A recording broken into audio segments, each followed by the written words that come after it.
Have you ever had the fear that you don't have a qualified heart and that you don't belong to God? In today's episode, we're going to show you how you can know for a fact that God is with you and not against you. And the way we're going to show it is actually by that very fear. Let's lean into it. In the next 10 minutes. Today's episode is brought to you by Logos. Learn more about the world's best Bible study software at logos.com/themove. Welcome back to The Move, where we are vibing with the book 10 minutes at a time. The next 10 minutes, we're looking at John chapter 8, verses 39 to 47. And as always, the question is, have you read it? If you haven't, it's in the comments section below. Take a quick look. And with that being said, we will start the clock, 10 minutes on it in 3, 2, 1. So, what do you see in John chapter 8? Yeah, I have a question. Can I start with that instead of like something course. I noticed? Yeah, like, this is what we know. Welcome back to The Move, where we are vibing with the book 10 minutes at a time. The next 10 minutes, we're looking at John chapter 8, verses 39 to 47. And the question, as always, is, have you read it? If you haven't, it's in the comments section below. We're going to put 10 minutes on the clock, and we're going to start that off in 3, 2, 1, go. So I wanted to come back to this because there's a couple of lines in here that really got me just thinking, and I want to see what your take is and just talk about it. Of course, this is John 8, say verse 42. Jesus said to them, well, even before that, right? Like, look at how they respond when he tells them, you're trying to kill me. This is not what Abraham would do. You're doing the works of your father. And immediately, right, their response is to question his paternity. So they're going right at the heart of his identity. You see that? He calls them out for, you're behaving like your father. And they're like, we weren't born of sexual immorality. Do you think this is why your mama jokes carry so much weight on the playground? Right? I didn't think that's where we would go, but I mean, they hurt. They hurt, right? But I hear what you're saying. They're saying we were not born of sexual immorality. So rather than like question their own father, they go and they start to question his parents. Yeah. But it's interesting that when he assigns to them, or when he reveals or just states that you do what your father does, that they in turn question his parentage and identity as a way to question his integrity. Yeah, but they're literally doing what their father does.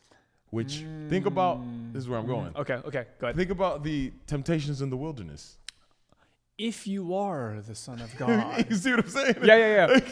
Like these guys, like, bruh. I mean, that's the entire play of the devil, is to get you and I to believe something different about who we actually are. Yeah. And so they continue. So they're actually doing what their father does. Yes, exactly. That's what I'm saying. It's crazy. So if God were your father, you would love. And this is what I love. Jesus' response. He doesn't take the bait. Okay, Did you notice that? Yes. So I didn't notice that, but I'm noticing it as you're saying it. But I'm noticing this in my life. Yeah. And what I mean by that is, like, I do this show called Mingle. It's probably out by the time you're watching this episode. And it's this idea of super awesome. Go having watch it. Conversations with non-Christians, with people who most of the time, your pastor's like, hey, we got to spend more time with these people, but probably never speaks within a given week. Yeah. And what's so much fun is like having freedom in the gospel is like, someone asks you a question where the old me would be like, well, let me give you the answer, and here's the right answer, and I have the better answer than you do. Yeah.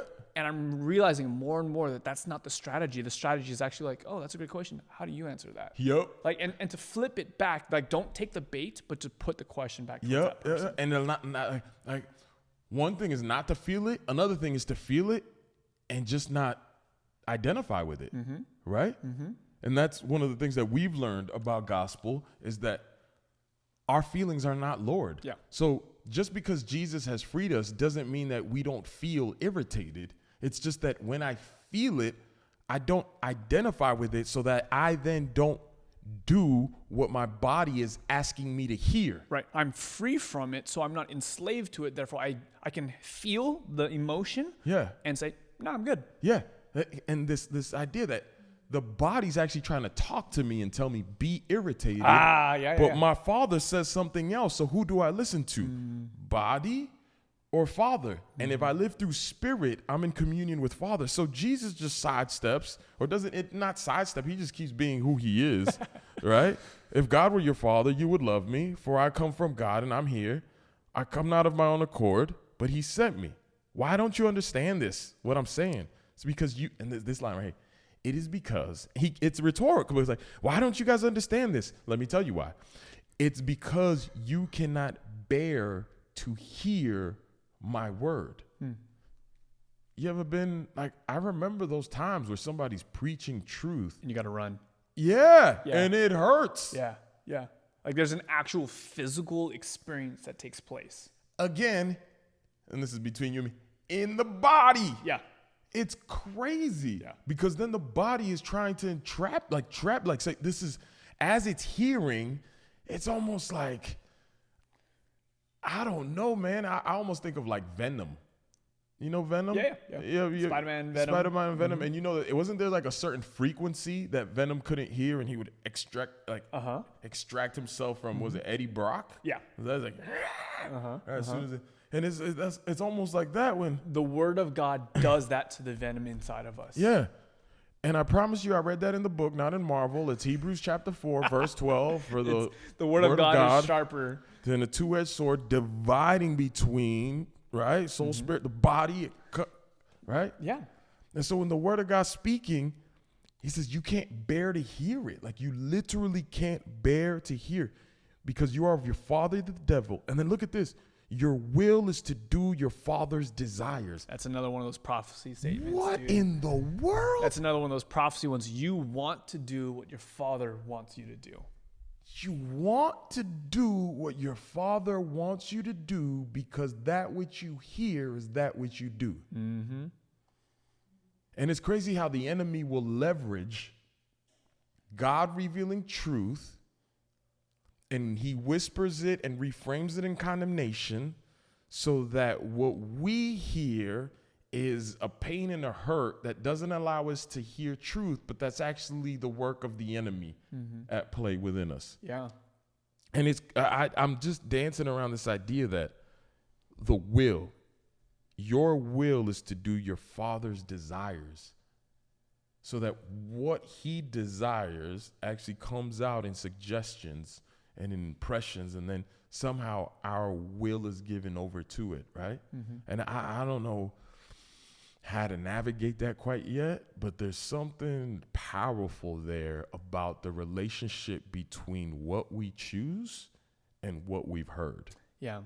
You know, for me, one of the things that I feel like has been a consistent piece in my Christian journey and something that I continually am pushed back towards and I continually want to focus on it as I move forward is this prayer is like, God, like make me be willing. Like I want to be willing. Like God, my heart is towards you. And it's this constant like opening up of my heart, of my being, and allowing God to continue to come in and to transform it. Like God, I give you permission to change my heart, to change my feelings on whatever the thing is. Because at the deepest level of who I am, God, my heart is for you. Yeah. And even if there's this surface thing that's getting in the way right now, that there's this sin thing or there's this other thing that's preventing me, God, like I trust that you see the thing under the thing, that you see my truest heart, and that's for you. That's crazy because that contrast to what you just said, he was a murderer from the beginning and does not stand in the truth because there is no truth in him. There is no truth in him. When he lies, he speaks out of his own character, for he is a liar and the father of lies. So that what you just presented is this, I'm willing, like take that willingness and just manifest it, right? Where here he's saying that doesn't exist. It's just not there. So the good news is, because you can read through this passage and have that weight of condemnation over you. But the good news is if that you're hearing this and you recognize that deep down. Yeah. There's that kernel of truth there, that there's that willingness. The good news is that's actually what the Father sees. Yeah, and that's a qualified heart, right? That's a heart that wants. You have to put your weight on that. If you're hearing what we're saying, you're like, oh, I want that willingness, or the want of that willingness is the evidence of the Yes. willingness. Yes. Right? If you're listening to this episode and your heart is pained Yeah. because you're desiring, that in and of itself is evidence that God is at work in your life. Yeah. And then to lean into that willingness, to lean into that want, let it become willingness. And willingness, let yourself be led by the word. And sometimes it's this idea of let yourself be broken by it. In light of this conversation, let the word actually divide the lie to expose the truth of who you are, right? Let that thing happen, because in the enemy, there is no truth. There is no truth. And you will never actually find what you're looking for apart from the truth, which is Jesus. Yeah. So yeah, anyway, those passages, and there's more here, but we'll let y'all dive into it. But I mean, how much time we got? We got a few seconds, because 15 seconds. 50 seconds. We won't start a whole nother rabbit hole, because it's good. Let us know what you see in this text in Yeah. the comments below. Do We're it for curious to hear yourself. from y'all. We're gonna move on. We'll see you in the next 10. Hey movers, I recently got to travel to the Logos headquarters and ended up recording several tutorials on how you and I can get more from our Bible study using Logos. To see the entire playlist of videos, visit logos.com/themove and get 10% off any Logos 8 product you want. logos.com/themove.